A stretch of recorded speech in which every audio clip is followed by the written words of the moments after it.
Hello ji and welcome to this new video. और इस video में बहुत ही इम्पोर्टेंट टॉपिक के बारे में बात करने वाला हूँ जो ज़्यादातर फ्रेशर्स को पता नहीं होता है या फिर ज़्यादातर लोगों को पता नहीं होता है। तो जो पहली चीज़ आपके जॉब लगने के बाद आपके पास आती है वो आपका ऑफर लेटर होता है। और ऑफर लेटर आने के बाद जो फ़ोन पे डिस्कशन होता है तो अपन वही अपने घर वालों को बता देते हैं, जैसे कि मेरा 6 लाख का पैकेज लग गया, मेरे पास 50,000 सैलरी आएगी।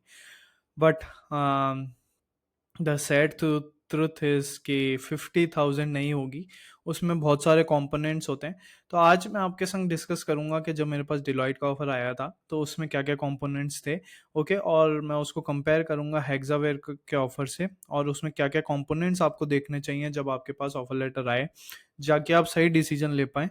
ओके, और आप कंपेयर कर पाएँ इन हैंड सैलरी को ग्रॉस आपकी जो ऑफर लेटर आपके पास आता है, जो या फिर आपके एचआर से डिस्कशन होता है, वो होती है एक cost to company. Okay, so cost to company एक ऐसी चीज़ है जो एनुअली कंपनी आपके ऊपर खर्चा करेगी। तो उसमें बहुत सारे कंपोनेंट्स होते हैं, जैसे बेसिक होती है, एचआरए होती है, उसके बाद मेडिकल अलाउंस होता है, लंच अलाउंस होता है, उसके बाद आपका ट्रैवल अलाउंस होता है। तो ये सारे कंपोनेंट्स होते हैं जो कॉस्ट टू कंपनी में आते हैं, but that is not your gross salary. Okay, तो चलो मैं शेयर करता हूँ अपना ऑफर लेटर और उसमें अपन देखते हैं कि क्या क्या कंपोनेंट्स थे। Okay, let me share the screen या तो होप ये देखिए, आप मेरी स्क्रीन देख सकते हैं। ये मेरे को ऑफ़र आया था 2020 में, जब मेरा एक्सपीरियंस 4 इयर्स का था। ओके, और मेरे को ऑफ़र आया था बैंगलोर से डिलॉयट का। तो आप देख सकते हैं यहाँ पर डेजिग्नेशन कंसल्टेंट की दी थी उनने, और 2 मार्च की ज्वाइनिंग थी। 2020 की मैंने ज्वाइन नहीं करी थी। ओके, उसका रीज़न भी मैं बताऊंगा आगे वीडियो में। Upon joining the organisation your total fix remuneration is INR 10,50,000। तो ये मेरा ऑफर अमाउंट था जो CTC होता है, ठीक है। बट अगर अपन नीचे जाएंगे इसमें, एक मिनट, अगर इसमें अपन नीचे जाएंगे तो आपको मैं सारे कंपोनेंट दिखाता हूँ, ठीक है। ये आप पूरा ऑफर लेटर और इसमें अगर अपन नीचे जाएंगे तो आप देखेंगे बेसिक। ओके, सो बेसिक था 10 लाख में से 5,25,000, जो कि 50% अराउंड था। HRA होता है, HRA बेसिकली होता है जो आप जैसे मेट्रो सिटीज़ में या नॉन मेट्रो सिटीज़ में रह रहे हैं, तो उसमें आप अपनी रेंटल एग्रीमेंट रिसिप्ट जब सबमिट करेंगे तो आपको HRA हर महीने मिला जाता है। बट अगर आपने सबमिट नहीं करा तो जैन फेब मार्च की सैलरी से आपका टैक्स कटने लग जाता है।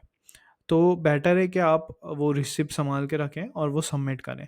फिर आता है एजुकेशनल अलाउंस। एजुकेशनल अलाउंस में जैसे कि आपने कोई कोर्स खरीदे तो उसकी आप रिसिप्ट सबमिट कर सकते हैं, और उसको फिर नॉन टैक्सेबल इनकम में ये डाल देंगे 2,400 रुपये को। फिर आपके पास आता है पर्सनल अलाउंस। तो पर्सनल अलाउंस में बहुत सारी चीज़ें इन लोगों ने दी हुई हैं, ये मैं आपको बताता हूँ। उसके बाद आप देखेंगे कि मंथली ग्रॉस इनने कैलकुलेट करके दी हुई है, जो कि आ रही है 10,50,000 में से। ओके, सो आप देखेंगे कि ये 9,63,000 आ रही है। मंथली ग्रॉस आप देखेंगे तो 80,250 ही आ रही है। तो ये इतनी कम क्यों है? क्योंकि बाद में जो चीज़ें आ रही हैं आप देखेंगे कि 12,000 तो आपको लंच अलाउंस दिया जा रहा है। लंच अलाउंस बेसिकली एक मील कार्ड होता है जो आपके हर महीने, अगर आपने मील कार्ड ऑप्ट किया हुआ है तो उसमें आ जाता है, और अगर आपने नहीं किया हुआ है तो वो भी टैक्सेबल हो जाता है, ठीक है। और आपका होता है ये PF, प्रोविडेंट फंड, एक चीज़ होती है जो जो कंपनी आपको देती है। बेसिकली ये सरकार का एक नियम है कि कंपनी भी उतना ही PF देगी जितना आपकी सैलरी से कटेगा। तो हाफ आपकी सैलरी में से कटता है और हाफ कंपनी खुद पे करती है। तो ये फर्म्स कंट्रीब्यूशन टू PF, ये 63,000 पर ईयर कंपनी देगी, और इधर से आपका भी कटेगा जब आपकी सैलरी स्लिप आएगी, ठीक है। तो आप देख सकते हैं मतलब कितने सारे कंपोनेंट्स हैं, और अपन खाली CTC देख के खुश हो जाते हैं। तो जब भी आपके पास ऑफर लेटर आए प्लीज़ उसे ध्यान से पढ़ें, एक एक कंपोनेंट को देखें, और फिर आप HR से बात करके उसको समझ भी सकते हैं कि ये कंपोनेंट काय के लिए है, ये आएगा कि नहीं आएगा। क्योंकि एक बार आपके अकाउंट में सैलरी आ गई या आपके पास सैलरी स्लिप आ गई फर्स्ट मंथ के बाद, तो इस कंपोनेंट्स में you can not change anything, ठीक है। जब तक ऑफर लेटर आप रिवाइज़ करवा सकते हैं जब तक आपने कंपनी जॉइन नहीं करी है। ठीक है? तो आपको कोई कंपोनेंट जैसे लग रहा है कि ये कंपोनेंट काम का नहीं है, ये तो आप बेसिकली बात करके थोड़ा-सा एडजस्टमेंट करवा सकते हैं। Basically they will not do the adjustment because ये कंपनी के नॉर्म्स होते हैं, ये कंपनी के फ़ॉर्मूलाज़ होते हैं, जिससे ये बेसिक, एचआरए, ये सब ग्रेच्युइटी, ये सब ये लोग कवर करते हैं। ठीक है? अब एक और चीज़ आ गई इसमें, आपको 12,000 रुपीज़ जब मिलेंगे जब आप बिल सबमिट करेंगे टेलीफ़ोन्स के, ठीक है? टेलीफ़ोन्स, इंटरनेट के जब आप बिल सबमिट करेंगे तो वो आपका नॉन टैक्सेबल इनकम में आएगा, बट वो जब आप आपको मिलेगा जब आप उसके सबमिट करेंगे। तो आपकी ये देख लीजिए आप 10 लाख 38,000 तो ये हो गया और 12,000 आपके ये हो गए। ऐसे करके इनने आपकी कॉस्ट टू कंपनी हो गई 10,50,000, but it's not the your annual gross package जो आपको इन हैंड में मिलेगा।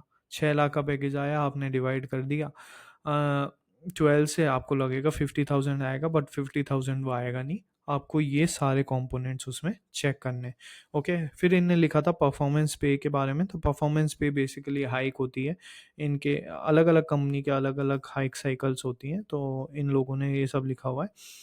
और फिर एक आता है, देखो आप बेनिफिट्स में देखोगे तो ये लोग मेडिकल इंश्योरेंस देते हैं अपने को, ठीक है?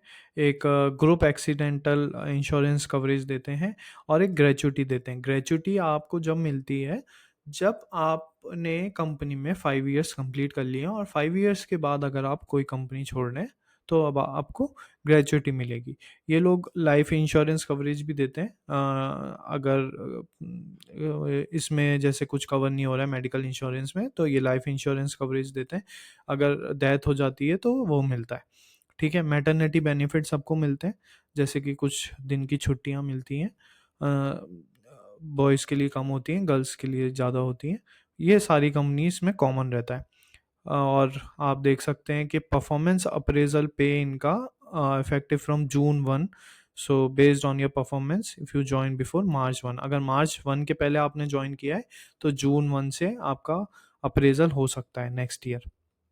ओके, टेलीफोन रिम्बर्समेंट का मैंने जैसे आपको बता दिया, अगर आप बिल सबमिट करेंगे तो आपको मिल जाएगा। फिर आ गया लंच अलायंस। लंच अलायंस में as I told you, you will be paid 1000 per month as lunch allowance as per opt as you have opted for the food card. Okay, फिर आता है लीव टेबल अलाउंस। ये आप इसमें अपने train के bills, आपके फ़्लाइट के बिल्स आप इसमें सबमिट कर सकते हैं, जाके आपकी टैक्सेबल इनकम कम हो जाए। Provident fund I have already told you. So all these are the components of the Deloitte. फिर इसी के बाद मेरे को एक और ऑफर आया, वो था हेक्सावेयर का। ठीक है, अब उनका कंपोनेंट्स में दिखाता हूँ, वो बहुत ही डिफरेंट है। ठीक है, तो हर कंपनी के कंपोनेंट्स अलग अलग होते हैं, आपको चेक करने पड़ेंगे। तो आप अब ये वाला देखिए, हेक्सावेयर का मेरे पास आया था 28 जनवरी को। इसकी भी ज्वाइनिंग 2 मार्च थी। ओके, ये जब मेरे को एक्सपीरियंस था 4 इयर्स का। ठीक है, तो आप देख सकते हैं 4 इयर्स के एक्सपीरियंस में इन लोगों ने मेरे को कॉस्ट टू कंपनी, पैकेज नहीं बोलूँगा, कॉस्ट टू कंपनी था 11,30,000। अब उसमें आप डिवाइड करके देखें तो बेसिक इतना था, एचआरए इतना था, फ्लेक्सिबल कंपोनेंट है, जैसा मैंने बताया आपको कि बहुत सारी कंपनियां अलग अलग डिवाइड करती हैं फूड में, ट्रैवल में, तो वो ही फ्लेक्सिबल है। मेडिकल अलायंस इनने दिया है 15,000 का। डिलॉयट में वो था इंक्लूडेड, बट उन्हें पैकेज में इंक्लूड नहीं किया था, इन लोगों ने वही चीज़ पैकेज में इंक्लूड कर दी है। तो आपको ये बात का ध्यान रखना है, मेडिकल अलायंस हर कंपनी देती है, करेक्ट, बट क्या वो पैकेज में इंक्लूड है, क्या वो पैकेज से बाहर है? तो अगर पैकेज से बाहर है तो वेल एंड गुड, पैकेज में इंक्लूड है तो आप उसको माइनस कर दें अपने ग्रॉस में से। ठीक है, तब इनने टोटल फिक्स कंपोनेंट ऐसे काम किया है। और वेरिएबल कंपोनेंट एक और कंपोनेंट होता है जो आपके परफॉर्मेंस पे डिपेंड करता है, तो इन लोगों ने मेरे को 56,500 वेरिएबल कंपोनेंट दिया था। ठीक है, और आप देखेंगे यहाँ पे इन्हें ग्रेजुइटी भी इंक्लूड कर दी है, जो मेरे को पता ही नहीं है कि वो मिलेगी नहीं मिलेगी, क्योंकि अगर मैंने 5 साल कंपनी में काम नहीं करूँगा तो वो मिलेगी नहीं। तो ये उन लोगों ने इंक्लूड कर दिया, तो ये तो वेस्ट है मेरे लिए। तो इस कंपोनेंट को तो मेरे को अपनी कैलकुलेशन से हटा देना चाहिए कि ये 16,950 रुपीज़ पर ईयर मेरे को मिलेंगे, क्योंकि अभी पता नहीं है ना कि अपन उस कंपनी में 5 इयर्स काम करेंगे नहीं करेंगे, ठीक है। और प्रोविडेंट फंड ऑल्सो, ये आपके कंपनी जमा करती जाती है पीएफ अकाउंट में। और जब भी आप कंपनी से जाते हैं, आप या तो पीएफ अकाउंट ट्रांसफ़र करा सकते हैं या आप उस पैसे को निकाल सकते हैं, तो दिस इज़ गुड। मतलब ये एक सेविंग होती जाती है अपनी, एक सेविंग टाइप होती है, और इसमें इंटरेस्ट भी मिलता है, कुछ गवर्नमेंट इंटरेस्ट भी देती है। तो this is good, this is good component. But आप देखें total cost to company is 11,30,000, but उसमें कितने सारे कंपोनेंट्स हैं। तो अगली बार आपको अगर कभी भी ऑफ़र आ रहा है, तो प्लीज़ मैं बोलूँगा कि प्लीज़ ध्यान से हर एक कंपोनेंट्स को पढ़ें। मैंने आपको समझा दिया है कि कॉस्ट टू कंपनी क्या होता है, एचआरए क्या होता है। एचआरए जब आप बिल सबमिट करेंगे, जब आपका टैक्सेबल नहीं होता है, नहीं करेंगे तो वो भी टैक्सेबल होता है। जब भी आप देखेंगे कि जनवरी, फ़रवरी, मार्च में सैलरीज़ कम आती हैं, क्योंकि बहुत सारे लोग बिल सबमिट नहीं करते हैं, तो एचआरए के बिल सबमिट करने होते हैं, टेलीफोन्स के बिल सबमिट करने होते हैं, जाकि आपकी टैक्सेबल इनकम कम हो जाए और आपके सैलरी ज़्यादा आए अकाउंट में। तो होप गाइज ये आपको वीडियो पसंद आया होगा, और इस वीडियो से मैंने समझाने की कोशिश करी है कि जब भी कोई ऑफर लेटर आए, आप कैसे कंपोनेंट्स देखें, क्या क्या आपको डिस्कस करना चाहिए एचआर से बिफोर ज्वाइनिंग द कंपनी, क्योंकि एक बार अपन ने ज्वाइन कर ली कंपनी, उसके बाद कोई चेंजेस नहीं होते हैं। तो अगर वीडियो पसंद आया हो, मेरा कंटेंट पसंद आ रहा हो, तो प्लीज़ इस चैनल को सब्सक्राइब कर दीजिए, लाइक कर दीजिए, और ये अपने फ्रेंड्स के संग शेयर कर दीजिए, बिकॉज ऐसी इन्फॉर्मेशन यूट्यूब पे कोई भी नहीं दे रहा है। और all the best in your journey in data analytics, okay. और आपको अगर प्रिपेयर करना है, तो आप मेरे सारे वीडियोस देख सकते हैं। मैंने power BI interview question, SQL interview questions, और बहुत सारे अच्छे अच्छे पॉडकास्ट इस चैनल पे डाले हुए हैं, तो प्लीज़ आप उनको जाकर देखें। बहुत वैल्यूबल कंटेंट है, और आपको बहुत वैल्यू मिलेगी उससे। So thank you so much. Jai Hind. Have a great day. Now you can connect with me on TopMate. Okay, so if you want one-on-one career guidance or a resume review or a mock-up interview, you can directly connect with me on TopMate and book your time slots. Okay, so I have all these services like how to crack Power BI interview, mock interview, career guidance. Okay, and also you can download all the free and paid resources here. So for Power BI interview checklist is there, Power BI project explanation which is free, data analyst roadmap which is free, Power BI question ask at EY, which all are free resources which you download it. And also there are paid resources which you can download from here. So it will be like a real-time Power BI interviews questions and the SQL interview questions with answers. Okay, so here you can download it. Also you can check the testimonials, what people are saying. Apart from that, you can connect with me on LinkedIn. I'm active on LinkedIn. I have 24k followers on LinkedIn, so you can connect with me on LinkedIn. So have a great day, and thank you so much.